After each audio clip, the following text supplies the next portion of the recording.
I'm holding on to many things past, to anything that's gonna change my memories back. I'm holding on.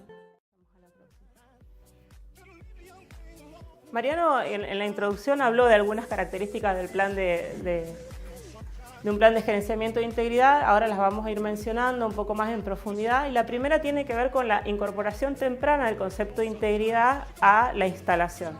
No solo para eliminar esas fallas que se dan al inicio, que son las fallas de la etapa inicial, sino porque en el momento, ya sea del diseño como en la instalación, hay mucha información que requiere ser preservada a futuro y también hay muchas actividades de controles de calidad y controles en campo que van a hacer y asegurar que a futuro yo no tenga problemas de integridad.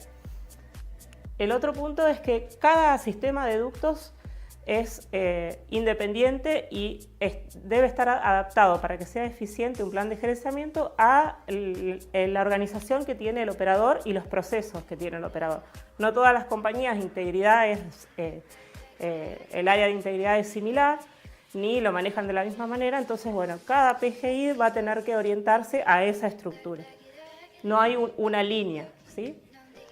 Después, el compromiso de todo el personal de operación en el uso de un proceso sistemático integrado, eso es muy importante. Ustedes saben que a medida que vamos transcurriendo el proceso de integridad hay mucha información que se recopila, que debe ser resguardada y muchos procesos que son sistémicos, o sea que requieren periodicidad para hacerlo.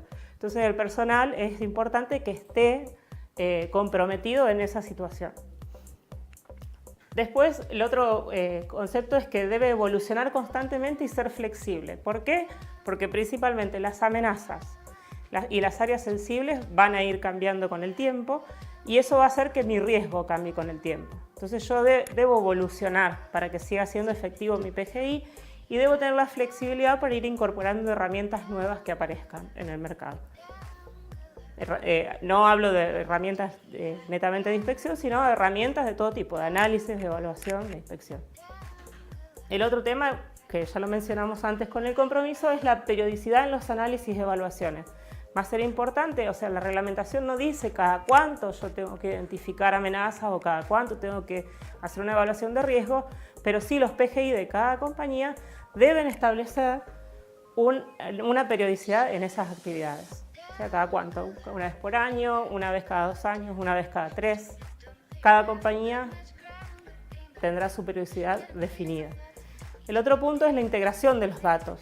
El volumen de información no solo es mucho por el tamaño de la instalación, sino por la periodicidad. Entonces va a ser importante que cuando que uno planifique desde, si es posible, desde el inicio de la instalación, pero si no desde el inicio de mi PGI, cómo yo voy a resguardar esos datos, cómo voy a manejar el volumen y cómo voy a comparar los datos que van siendo periódicos de una misma sección, por ejemplo, ¿sí? El otro punto que establece la reglamentación es que mi PGI debe utilizar las mejores tecnologías disponibles en el momento en que, estemos, ¿sí? Ya sea para prevención, para detección o para mitigación de alguna causa en particular. Otro punto es la medición de los resultados del programa y su evolución temporal. En ambas normativas hay información que hay indicadores que hay que enviar, pero también el PGI, en el caso, por ejemplo, de la resolución 1460 hasta el cambio, eran muy básicos los indicadores que estaban. Cada PGI va a profundizar, en función de los requerimientos de la compañía, qué indicadores voy a ir desarrollando para medir los resultados.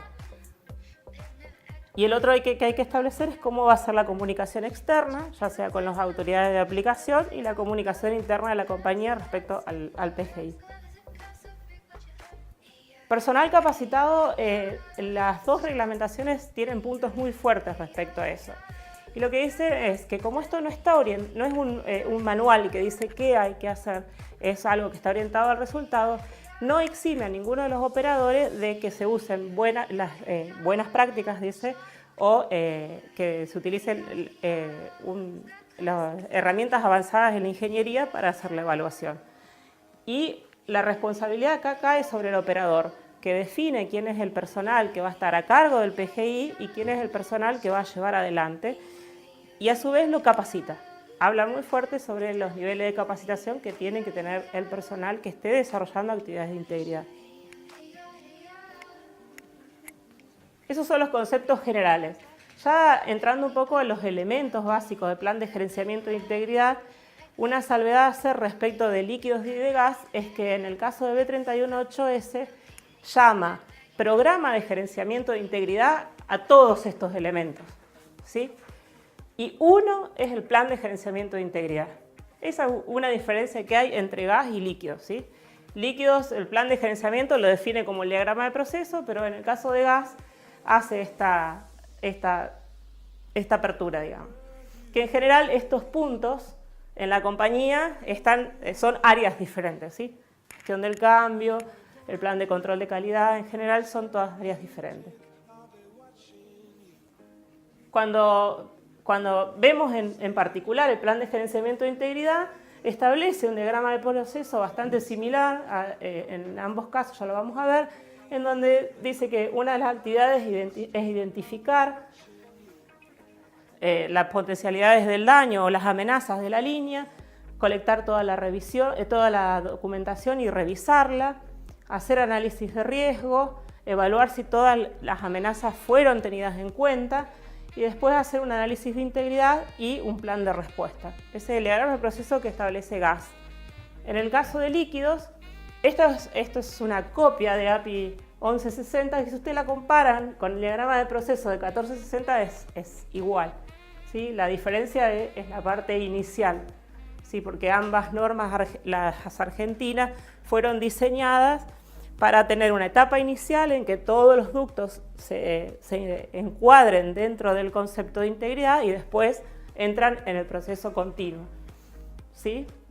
Donde de la misma manera se identifican amenazas, se recolecta información, se hace un análisis de riesgo, se hace un riesgo base y después entramos en el proceso cíclico donde se realizan inspecciones y reparaciones, se incorporan los resultados a una base de datos, se recalcula el riesgo y se desarrollan los planes de reparaciones o mitigaciones, ¿sí? Y de inspecciones, con la evaluación del programa en el punto central, que es lo que hablábamos de definir cómo voy a evaluar el avance de mi programa de gerenciamiento. Vamos. Resumiendo estos diagramas de proceso, los elementos mencionados en ambas normativas, en la de gas como en la de líquidos, es una identificación de amenazas y áreas sensibles, recolectar datos e integrarlos en una base de datos, hacer una evaluación de riesgos, una evaluación de integridad, definir un plan de respuesta, implementar acciones mitigativas y preventivas adicionales, informar a la autoridad de aplicación y capacitar. Esos son los elementos resumiendo esos diagramas de proceso. Entrando en el primero de estos, que es la identificación de amenazas, no hay una metodología establecida de cómo hacerla. Hay varios métodos, el operador va a definir cuál establecer, puede ser mediante estadísticas propias o de terceros, nacionales o internacionales, mediante talleres, pueden ser talleres de personal de todos los niveles de la compañía, de todas las áreas de la compañía, o también puede ser a través de expertos en integridad que haga una evaluación del sistema y nos diga cuáles son las amenazas. Lo importante de esto es que cada ducto va a tener su amenaza, va a depender del fluido que se transporta, de la velocidad, de la presión, de cómo fue el mantenimiento, o sea, tiene varias variables de las que depende. Y la otra es que hay que atravesar y analizar las 21 amenazas que están definidas en B318S y decir cuál sí, cuál no. En ese paso va a ser difícil sostener cuál no. No sé si les pasa o no les pasa, pero cuando uno dice, bueno, porque no me pasó nunca, decir, esta no la tengo. Sí, es un punto que, no sé, cada compañía va a resolver de alguna manera. Lo que sí también es difícil, que cuando uno identifique una amenaza, después va a ser muy difícil en los años dar de baja esa amenaza. Por ejemplo, yo identifiqué en la década del 2000 que una amenaza eran fisuras y desde esa época hasta hoy no tuve más eventos de fisuras, entonces o sea, en el 2016, ¿sigue siendo mi amenaza o no? Esas serán las claves que cada grupo de integridad, en función de la política de la empresa, va a definir si es o no es. Es importante, ¿por qué? Porque en función de las amenazas, yo después voy a descolgar mis planes de inspección, mis planes de reparación, ¿sí? Entonces, bueno, es un punto para que por allí en algunos casos queda como, bueno, identificación de amenazas, pero tiene en el corazón unas cuantas claves para el desarrollo futuro del plan de gerenciamiento. Y el último punto es que la superposición de amenazas va a aumentar el riesgo. O sea, más amenazas identifico en mi sistema, mayor va a ser el riesgo del sistema. Lo que hablábamos, las amenazas son variables, ¿sí? Va a requerir una periodicidad el análisis, se van a ir modificando, ¿sí? Es necesario que definamos cada cuánto voy a hacer esa metodología para identificar amenazas. O sea, es importante y lo debo hacer. La norma dice debe.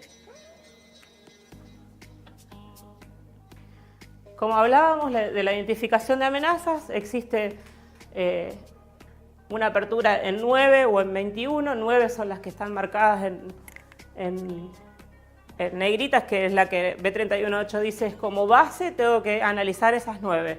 Si no, bueno, puedo ser más profundo y abrir esas 9. Y en el caso de líquidos se agrega en las amenazas dependientes del tiempo las fisuras por fatiga, que en el caso de gas no están mencionadas. ¿Sí? En el caso de líquidos 1460 agrega ese punto ahí en las dependientes del tiempo. Si tienen alguna consulta, no lo habíamos hablado, pero pregunten. Respecto a la identificación de áreas sensibles, que es otro punto dentro de los elementos del PGI, en líquidos establece como área sensible las clases de trazado 3 o 4. Supongo que la mayoría conocen cómo se define la clase de trazado 3 o 4, es con un box de 1,5 kilómetros y 200 metros a cada lado de la cañería, contando las instalaciones que hay, las casas que hay, las personas que están en forma permanente o transitoria, así se definen las clases de trazado. Y también define como área sensible algunos sitios identificados, que los lista, por ejemplo, cursos de agua o cauces temporales, lagunas o playas. En el caso de gas, se agrega a esta clase de trazado y sitio identificado lo que se llama círculo de impacto potencial, que evalúa cuál va a ser la dispersión si ocurre una falla en mi ducto, y este radio del círculo que define el área potencial tiene que ver, está asociado al producto que estoy transportando y a la velocidad que estoy transportando. Es una fórmula. Para gas más natural muy chiquita, para otro tipo de producto es bastante más grande. Pero bueno, lo importante acá es que cada compañía debe hacer un análisis de clase de trazado I o clase de trazado O y definir, no sé si le voy a poner una más, y definir una matriz. Ese es un ejemplo, ¿sí? ¿Cuáles son mis áreas sensibles? ¿Sí? Esta es una matriz que tiene, por ejemplo, la parte de ambiente, la parte de ocupación, donde la parte de ambiente está asociada a clase de trazado y la parte de ocupación está asociada a clase de trazado y la parte de ambiente a sitios identificados, ¿sí? Y la interpretación que hacen de las áreas sensibles, ¿sí? Porque la normativa ahí dice I, O, entonces bueno, hay que hacer una interpretación que es libre a cada compañía de cuáles van a ser las áreas sensibles.